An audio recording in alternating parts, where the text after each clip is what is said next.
Combien sommes-nous? Qui sommes-nous? Comment vivons-nous? Comment vivrons-nous demain? Le gouvernement de la République du Congo se prépare à réaliser, par l'entremise de l'Institut national de la statistique, son 5e recensement général de la population et de l'habitation. Ce sera le moment de faire la photographie du pays aujourd'hui, tel qu'il est, avec sa population à travers le territoire, ses hommes, ses femmes, ses enfants. Mais c'est aussi l'occasion de regarder surtout vers l'avenir et de regarder les mouvements, les tendances de population.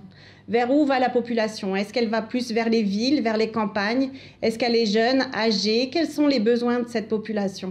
Nous qui sommes des partenaires techniques et financiers, nous avons aussi des objectifs à travers lesquels nous appuyons les pays. Pour ce qui est de la Banque mondiale, nous souhaiterions donc aider les pays, en l'occurrence la République du Congo, à éradiquer la pauvreté à l'horizon 2030, mais aussi à promouvoir une prospérité partagée. Le système des Nations Unies et la communauté internationale donc, ont adopté les objectifs de développement durable à l'horizon 2030 pour que nous puissions donc connaître ce que nous devrions faire et nos interventions pour appuyer les pays à atteindre ces objectifs de développement durable. Nous avons aussi besoin donc, de données statistiques, démographiques et de santé de ces populations.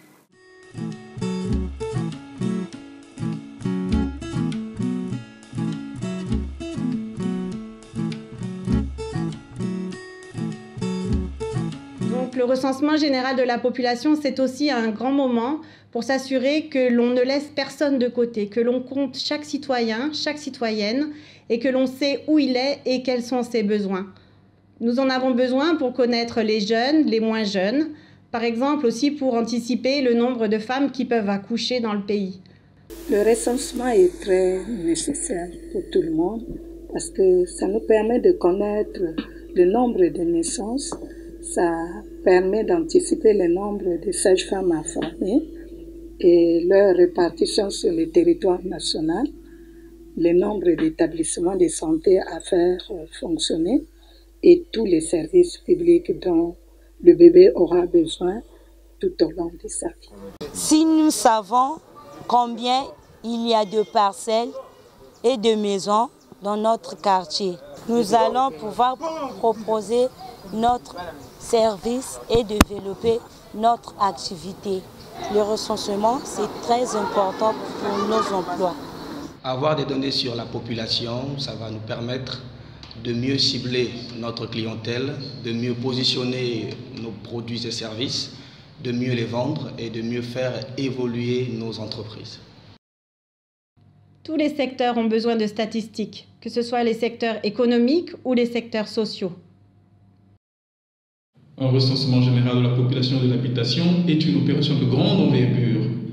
Nous devons cartographier le territoire national, mobiliser, former environ 7000 agents recenseurs, les équiper à l'aide des tablettes numériques, visiter et recueillir des informations sur environ 1 250 000 ménages, communiquer largement tout le long du processus, centraliser, traiter et analyser les données recueillies, assurer le contrôle de qualité, publier et diffuser les résultats.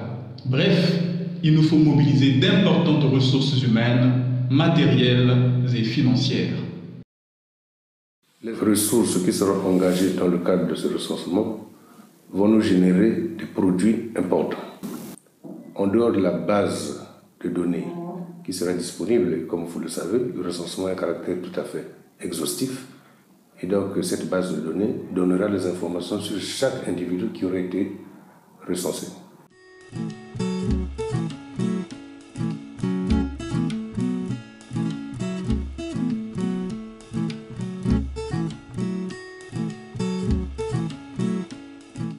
Ce recensement général de la population, donc, il est fondamental pour permettre aux décideurs politiques, aux partenaires techniques et financiers d'avoir des données qui permettent de guider leurs interventions pour que les objectifs donc, assignés puissent être atteints et que les interventions soient plus ciblées. Les données qui vont être tirées de ce recensement vont être absolument indispensables pour le pays. Elles vont permettre au gouvernement du Congo de planifier des politiques économiques et sociales, mais aussi éducatives ou sanitaires, qui vont permettre d'accompagner au mieux la population et accompagner également évidemment le pays vers l'émergence et le développement durable. Nous avons besoin de la contribution de tous, les partenaires techniques et financiers, les opérateurs économiques nationaux, les entreprises privées, les entreprises publiques, parapubliques, les collectivités locales ou toute personne de bonne volonté. Parce que chacun compte, œuvrons tous ensemble pour la pleine réussite de ce 5e recensement général de la population et de l'habitation en République du Congo.